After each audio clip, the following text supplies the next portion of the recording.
Shalom, everybody. This is Olivier Melnick with Shalom and Messiah Ministries, and I wanted to wish all of our viewers a happy Jewish New Year, Lashana Tova Tikitevu, which is Hebrew for may you be inscribed for a good year, and that's the traditional Jewish greeting for Rosh Hashanah, which is today.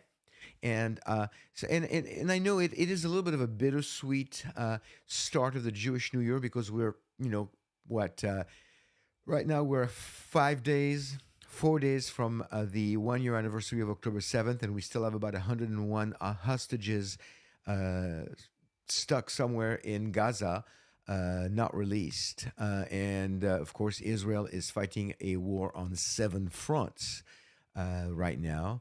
And with the latest development with Iran, the situation is very, very volatile.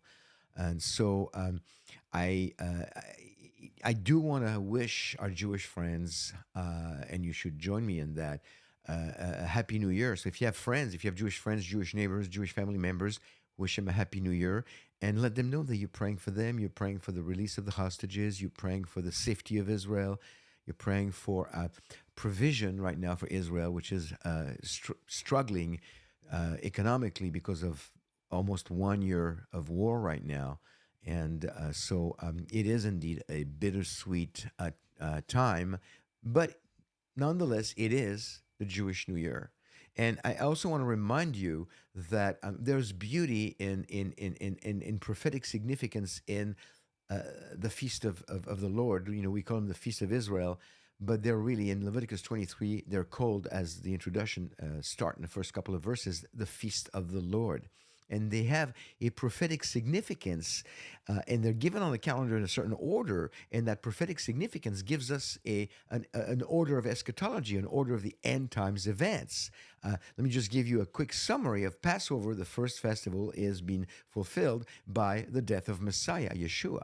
And then the next feast is first fruit, and it has been fulfilled by the first fruit of the resurrection of Yeshua the Messiah, 3 days after. And then 49 days plus 1 after Passover is the feast of 7 weeks, 49 days plus 1, the Feast of Weeks, Shavuot, which took place in Jerusalem and that was fulfilled by the birth of the church, as we read in Acts 2.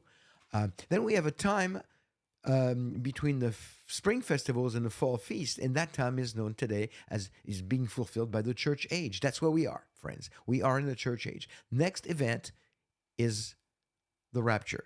And then thematically, now thematically doesn't mean it has to happen on the same day. We don't know the time, the day, or the hour, but the next event is going to be the rapture. And the rapture, there is a fulfillment of Rosh Hashanah, a connection between Rosh Hashanah and the rapture as far as the regathering of the saints thematically, but not on a we absolutely cannot be dogmatic and say that the rapture will take place on Rosh Hashanah, because we would be declaring that we know the date, and we don't.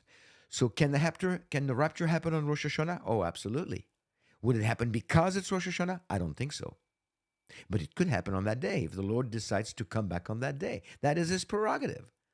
Thematically, the rapture, Rosh Hashanah, regathering of the saints, there's a connection. Then the next one, thematically as well, is Yom Kippur. And the theme is the disciplining, the discipline and the chastising of Israel, and that will take place during the time of Jacob's trouble, the Great Tribulation, that will last 7 years on earth. And that's the fulfillment of Yom Kippur, which is the Day of Atonement, a day of fasting and beating our chest as Jewish people do during Yom Kippur.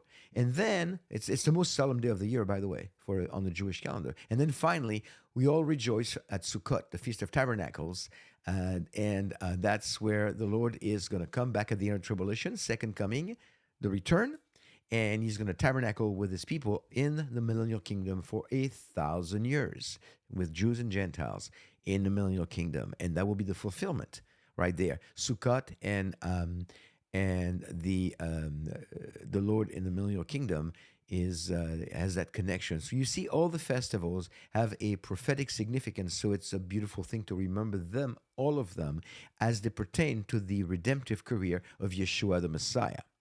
For right now, we are just remembering that today is a Jewish New Year, and We continue to pray for Israel, for Jerusalem, for the hostages, and for the war, and for our Jewish friends all over the world. So join me in wishing all of our Jewish friends La Shana Tova Tiketevu. Thank you for watching. Thank you for your support. We continue to watch. We continue, sorry, to raise funds for supplies and equipment that we're sending the IDF right now to help them at this time, a difficult time in their history. So the response has been great.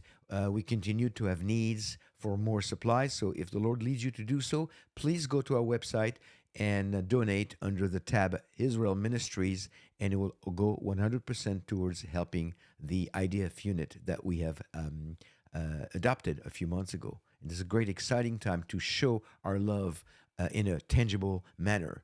And of course, it opens doors for us to share the hope that we have in the message of the gospel. So thank you. Happy New Year. Be blessed.